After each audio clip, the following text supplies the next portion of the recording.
देखो हमने क्या बोला भाई कि टेक्नोलॉजी कांस्टेंट रहेगा तो प्रोडक्शन पॉसिबिलिटी कर्व काम करेगा। लेकिन मान लो कि क्लॉथ बनाने की भी टेक्नोलॉजी बढ़ गई या उसके भी रिसोर्सेज बढ़ गए और मान लो वीट के प्रोडक्शन के भी रिसोर्सेज बढ़ गए। मतलब हमने क्या करा कि हमारी एक नई मशीन हमने फॉर्म करी जिससे और फास्टर तरीके से क्लॉथ जो है बनाया जा सकता है, या हमने खेती बढ़ा दी कॉटन की, जिसकी वजह से प्रोडक्शन जो है वो बढ़ गया। इसका मतलब दोनों में कहीं ना कहीं रिसोर्सेज में जो है वो इंक्रीमेंट आया। तो हो सकता है किसी एक रिसोर्स में इंक्रीमेंट आए, हो सकता है दोनों रिसोर्स में इंक्रीमेंट आ जाए। जब तक इंक्रीमेंट नहीं आ रहा तो प्रोडक्शन पॉसिबिलिटी कर्व बन रहा है, ठीक है। लेकिन अगर शिफ्ट कैसे करेगा, शिफ्ट का मतलब सिंपल सी बात है कि प्रोडक्शन पॉसिबिलिटी कर्व, शिफ्टिंग और rotation of production possibility curve. सबसे पहले चेंज इन रिसोर्स, अगर रिसोर्सेज चेंज हो जाए, मतलब अगर रिसोर्सेज इंक्रीज हो जाए, ठीक है, रिसोर्सेज इंक्रीज हो जाए तब क्या होगा, और जब रिसोर्सेज डिक्रीज हो जाएगा तब क्या होगा। ये दोनों सिचुएशन अपने आप में उसी तरीके से समझना है जिस तरीके से हम लोग अपने सिचुएशन को समझते हैं। जैसे मान लो आपके पास कॉपी किताब ये सब सारी की रिसोर्सेज कम हो गई, इसका मतलब क्या होगा, आपकी प्रोडक्टिविटी लेवल या आप जिस तरीके से पढ़ रहे हैं वो नहीं पढ़ पाओगे, क्योंकि आपके पास वो रिसोर्सेज है ही नहीं। लेकिन आपके पास अब सारी रिसोर्सेज आ गया है, ठीक है, सारी कॉपी किताब, उसके बावजूद भी अगर नहीं पढ़ रहे भैया, देखो ज्यादा नहीं पढ़ना है, हल्का फुल्का पढ़ो लेकिन अच्छा पढ़ो। नहीं बोलते हल्का फुल्का खाओ लेकिन अच्छा खाओ, चाउमीन बर्गर मुंह में खाते रहोगे तो फिर गड़बड़ होगी, तो फिर आगे चलकर प्रॉब्लम क्रिएट होगा। इसका मतलब हमने रिसोर्स का इस्तेमाल सही तरीके से करना है। अब मान लो कि रिसोर्सेस अगर बढ़ गया, back to the topic, resources increase हो गया, if the resources are increase we can produce more of both goods. Simple सी बात है। अगर मान लो कि हमारा दो गुड्स था, एक गुड एक्स था एक गुड वाई था, क्या मान लेते हैं भाई, एक था गुड एक्स और एक गुड वाई, ठीक है, गुड एक्स था और एक गुड वाई।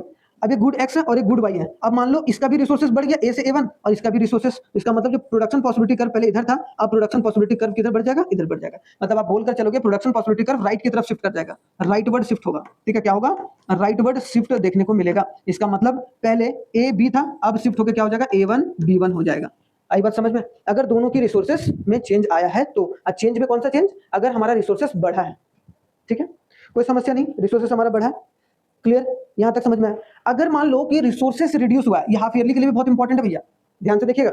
अगर मान लो कि पहले से रिसोर्सेस टेक्नोलॉजी की कमी हो गई, प्रोडक्शन जो हमारा रॉ मटेरियल था उसकी कमी हो गई, बारिश अच्छा से नहीं हुआ उसकी वजह से कॉटन की प्रोडक्शन नहीं हुई, उसकी वजह से क्या हुआ, या फिर वीट की प्रोडक्शन नहीं हुई, इसका मतलब कहीं ना कहीं रिसोर्सेज में कमी आ गई, या फिर इरिगेशन से एक तरीके से, मतलब एक तरीके से क्या हुआ कि हमारा रिसोर्सेज में कमी आ गया। तो जब रिसोर्सेज में कमी आ जाएगा तो सिंपल सी बात है कि पहले हमारी प्रोडक्शन पॉसिबिलिटी कर्व ऐसे थी, अब प्रोडक्शन पॉसिबिलिटी कर्व पीछे की तरफ आ जाएगी। मतलब यहाँ पर देखो, यहाँ तो राइट वर्ड हुआ, यहाँ राइट शिफ्ट हुआ, यहाँ किधर हुआ, राइट शिफ्ट हुआ कि नहीं हुआ, पीपीसी कर्व राइट शिफ्ट हुआ।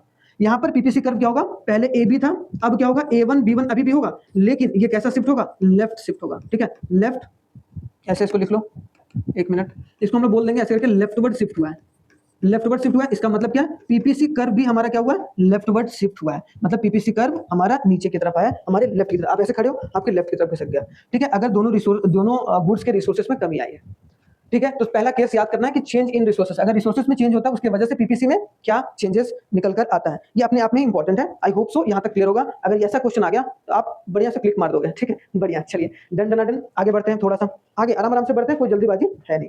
अगर देखिए, अब देखो, अब जैसे मैंने बोला कि अब दोनों टेक्नोलॉजी का, अगर मान लो कि रिसोर्सेज बढ़ गया भाई, दोनों की टेक्नोलॉजी बढ़ गई, दोनों के रिसोर्सेज दोनों गुड्स के, याद रखना पॉसिबिलिटी या प्रोडक्शन पॉसिबिलिटी कर्व हमेशा दो गुड्स के बीच में ही होता है। एग्जांपल के तौर पर देखते हैं, वैसे हमारे पास डिफरेंट डिफरेंट गुड्स होते हैं भाई, उनके अलग अलग प्रोडक्शन के कॉम्बिनेशन को देखते हैं, वो आपको हायर क्लासेस में देखने को मिलेंगे, ठीक है। यहाँ पर अगर देखने को मिलेगा तो अब आते हैं चेंज इन टेक्नोलॉजी, रिसोर्स में चेंज हुआ तब, अब यहाँ चेंज इन टेक्नोलॉजी। अगर मान लो कि टेक्नोलॉजी ज्यादा एफिशिएंट हुआ गुड एक्स का, गुड एक्स का मतलब दो गुड्स है भाई, एक गुड एक्स है और एक गुड वाई है। अगर मान लो गुड वाई का जो गुड एक्स की टेक्नोलॉजी है वो ज्यादा अच्छे तरीके से बढ़ गई, मतलब गुड एक्स का प्रोडक्शन बढ़ेगा, समझ में आया? इसका मतलब जब प्रोडक्शन पहले था हमारा, पहले प्रोडक्शन क्या था, मतलब ए और बी था, ठीक है, अब क्या हो गया हमारे पास ए ही, ये वाला प्रोडक्शन तो हमारा कांस्टेंट है क्योंकि इसमें हमारा टेक्नोलॉजी चेंज नहीं हुआ। इसमें क्या हुआ, टेक्नोलॉजी जो चेंज नहीं हुआ, किसमें, वाई वाली गुड्स में, टेक्नोलॉजी इसमें बढ़ा है। जब इसमें टेक बढ़ा है तो सिंपल सी बात है भैया, प्रोडक्शन भी तो इसी का बढ़ेगा, है ना। क्लोथ की टेक्नोलॉजी में, क्लोथ में ऐसा मशीन आ गया जो पहले क्या करता था, एक घंटे में अगर मान लो कि एक या फिर 100 बेल्स का जो प्रोडक्शन करता था, अब ऐसा आ गया जो 400 बेल्स का प्रोडक्शन कर रहा है, और उसके साथ हमारे पास रिसोर्सेज भी अच्छे से हैं। इसका मतलब क्या है, हमारी प्रोडक्शन इंक्रीज हो जाएगी। इसका मतलब आप बोल सकते हो कि पीपीसी कर्व हमारा शिफ्ट हो जाएगा ए बी से लेकर ए B1, देख रहे हो, तो B1 सिर्फ शिफ्ट किया गया। इसका मतलब पीपीसी जो कर्व होगा वो हमारा सिर्फ किसका, एक्स, गुड एक्स का जो होगा वो खिसकेगा, ये याद रखना है, याद रखना है, ठीक है, इंपॉर्टेंट है। इसका मतलब हम बोल सकते हैं एक्स एक्सिस में चेंजेस नजर आएंगे, ये एक्स एक्सिस होता है, ये वाई एक्सिस। अगर मान लो कि टेक्नोलॉजी जो एफिशिएंट है वो प्रोडक्शन ऑफ गुड वाई, मतलब गुड वाई की टेक्नोलॉजी में इंक्रीमेंट हुआ, तो सिंपल सी बात है भैया, पहले आपका ए बी था प्रोडक्शन, अब क्या हो जाएगा आपका बी और A1 हो जाएगा, या फिर बी ए ऐसे लिख लो, ठीक है, इसको ऐसे कर लेते हैं, थोड़ा सा उलट के लिखते हैं, ज्यादा बेटर है ना। बी ए, पहले हमारा प्रोडक्शन ये था भाई बी ए ये वाला, अब चूंकि हमारा टेक्नोलॉजी जो है वाई गुड्स का टेक जो है वो बढ़ गया, वाई का टेक्नोलॉजी बढ़ गया, अब ज्यादा टेक्नोलॉजी बढ़ गया तो ज्यादा प्रोडक्शन होगा, तो पीपीसी कर्व भी इसी की तरफ शिफ्ट करेगा। तो यहाँ पर देखिए बी से B1 जो होगा हमारा पीपीसी जो कर्व होगा वो वाई एक्सिस के ऊपर की ओर जाएगा, ठीक है, वाई एक्सिस, ठीक है, वाई एक्सिस। और वहां क्या होता था, एक्स एक्सिस। ये वाई गुड के टेक्नोलॉजी में चेंज हुआ। आई होप सो क्लियर होगा। ये भी समझ में आ गया कि एक गुड्स दूसरे गुड्स में किस तरीके से चेंज हो रहा है और किस तरीके से चीजों को इंप्लीमेंट किया जा सकता है। चलो डन, यहां तक समझ में आ गया। देखो एक एक कॉन्सेप्ट को थोड़ा बहुत भी अगर ध्यान देकर चलोगे तो मजा आएगा, ठीक है। हालांकि उसके बाद हाफ ईयरली के समय में मैं हर एक चैप्टर्स के इंपॉर्टेंट क्वेश्चंस आपको कराते हुए देखने यहाँ पर दिखूंगा, जहां पर आप जरूर जुड़िएगा, जहां पर आपको सारी चीजों के बारे में समझ में आएगा। अगर हमने देखा भाई रिसोर्सेज दोनों का बढ़ गया, अब सेम उसी तरीके से अगर टेक्नोलॉजी भी बढ़ गया, मतलब मान लो कि टेक्नोलॉजी जो है, टेक्नोलॉजी वो गुड एक्स का और गुड वाई का, दोनों का, गुड एक्स का और गुड वाई दोनों की टेक्नोलॉजी जो है वो एक तरीके से अगर बढ़ गई तो सिंपल सी बात है भाई पीपीसी कर्व भी किधर शिफ्ट कर जाएगी, राइटवर्ड। क्लियर? इसका मतलब यहाँ पे पीपीसी कर्व क्या होगा, पहले ए बी था, अब क्या हो जाएगा A1 और B1। तो पीपीसी कर्व जो होगा moves in a rightward direction, moves in a rightward direction, ठीक है। क्या होगा, राइटवर्ड डायरेक्शन में आपको मूव करते हुए देखने को मिलेगा। आई बात समझ में?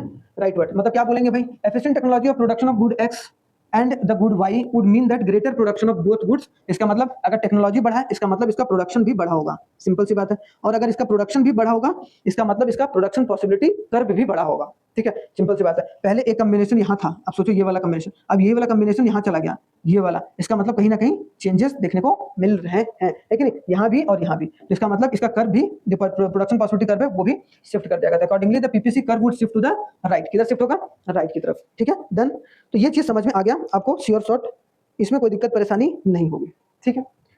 आगे देखो भैया, अगर हमने यहाँ पर देखो प्रॉपर्टीज, अब आते हैं प्रॉपर्टीज के बारे में। ये यहाँ से सवाल डायरेक्टली आता है, 2 से 3 नंबर के सवाल पूछे जा सकते हैं डायरेक्टली। यहाँ पर 2 चीज याद रखना है कि आखिरकार इसकी प्रॉपर्टी क्या होता है। हमने बोला भैया कि प्रोडक्शन पॉसिबिलिटी कर्व जो है अलग अलग पॉसिबिलिटी को बता रहा है कि ए पॉसिबिलिटी क्या होगा, बी पॉसिबिलिटी क्या होगा। अब इसमें हमने बोला कि भाई अगर गुड 1 है और आपके पास गुड 2 है, तो अगर एक की प्रोडक्शन को बढ़ाएंगे तो दूसरे की प्रोडक्शन को क्या करना पड़ेगा, आपको कम करना पड़ेगा। इसका मतलब इसकी प्रॉपर्टीज, इसका कुछ गुण भी होगा भाई, प्रॉपर्टीज है इसका। आप देखो भाई क्या है, पीपीसी स्लोप्स डाउनवर्ड, पीपीसी क्या होगा, डाउनवर्ड स्लोप करेगा। अभी जब मैं डिमांड का चैप्टर आपके क्लास में पढ़ाऊंगा तो वहां पर समझ में आएगा डिमांड भी डाउनवर्ड होता है। वो क्यों भाई, अगर ना सोचो अगर 2 वेरिएबल दिया हुआ है आपके पास, 2 वेरिएबल मतलब 2 अलग अलग चीजें दी हुई है, एक मान लो कि एक्स दिया हुआ, एक दिया हुआ वाई, तो 2 है, एक गुड है, गुड 1, एक गुड 2 है। अगर दोनों अपोजिट डायरेक्शन में मूव करें, अपोजिट डायरेक्शन में मतलब दोनों, एक बढ़ रहा हो एक घट रहा हो, या दूसरा, या फिर एक घट रहा हो एक दूसरा बढ़ रहा हो, या फिर जो पहला वो घट रहा हो, इस तरीके से हो रहा है, मतलब दोनों अपोजिट डायरेक्शन में। अगर पहला बढ़ रहा है तो दूसरा घटेगा, अगर ये घट रहा है तो ये बढ़ रहा है। अगर अपोजिट डायरेक्शन में तो कभी भी जो इसका कर्व बनेगा वो हमेशा डाउनवर्ड ही बनेगा, इसका स्लोप बनेगा वो डाउनवर्ड ही। इसका मतलब क्या है, पीपीसी कर्व जो होता है उसका स्लोप डाउनवर्ड होता है हमेशा। और डाउनवर्ड का मतलब क्या है, डाउनवर्ड का मतलब हमेशा लेफ्ट टू राइट बनेगा। क्या बनेगा, लेफ्ट टू राइट। लेफ्ट से शुरुआत हुआ राइट की तरफ आएगा, देखो यहाँ लेफ्ट से शुरुआत हुआ राइट की तरफ आ गया, ठीक है, डन। यहाँ तक क्लियर हो गया। तो यहाँ पर इस तरीके से शिफ्ट होगा। अब देखिए it slopes downward from left to right because more than one goods can be produce only by taking the resource away from the production of another goods. कि हम दूसरे गुड का प्रोडक्शन ज्यादा हम तभी कर सकते हैं जब हम पहले गुड्स को कम प्रोड्यूस कर रहे हैं, ठीक है, क्योंकि हमारे पास जो रिसोर्स है, जो टेक्नोलॉजी है वो पहले से कांस्टेंट है, फिक्स है, उसमें कोई चेंज नहीं आया। अगर उसमें चेंज आएगा तो अलग तरीके से काम करेगा, जैसा कि मैंने बताया। दूसरा जो इसका प्रॉपर्टी है वो क्या है, प्रोडक्शन पॉसिबिलिटी कर्व जो होता है वो कॉनकेव शेप होता है। कॉनकेव शेप ऐसे होता है, कॉनकेव लेंस बढ़ा है ना आपने, जब भी ऐसे कोई शेप का होता है तो कॉनकेव बोलते हैं इसको, हम लोग क्या बोलते हैं, कॉनकेव। पीपीसी कर्व जो है वो कॉनकेव होता है to the origin because increasing MRT, marginal rate of substitution भी बोलते हैं, ठीक है, marginal rate of substitution, that is more and more unit of commodity are sacrifice to gain one additional unit of another commodity. कि हमें जितना ज्यादा हम सैक्रिफाइस करेंगे उतना ही ज्यादा हमें दूसरे गुड्स जो है वो मिलेंगे। यहाँ से आप बोल सकते हैं, सिंपल सी बात है कि आप एक गुड को जितना ज्यादा सैक्रिफाइस करेंगे दूसरा गुड आपको उतना ज्यादा मिलेगा, जिसको हम लोग बोलते हैं marginal rate of substitution. Substitute करो, सब्स्टिट्यूट मतलब रिप्लेस करो, एक गुड के बदले दूसरे गुड को ले आओ। एक गुड अगर आप कम प्रोडक्शन करना चाह रहे हो दूसरे को बढ़ा दो, दूसरे को कम करना चाह रहे हो पहले को बढ़ा दो। तो इसका सिंपल सा लॉजिक है जो कि हम याद, इसी वजह से मार्जिनल रेट ऑफ सब्स्टिट्यूशन की वजह से ही आपका जो कर्व बनता है वो कॉनकेव बनता है, याद रखना, कॉनकेव शेप का होता है, ये जरूरी है आपको याद रखना।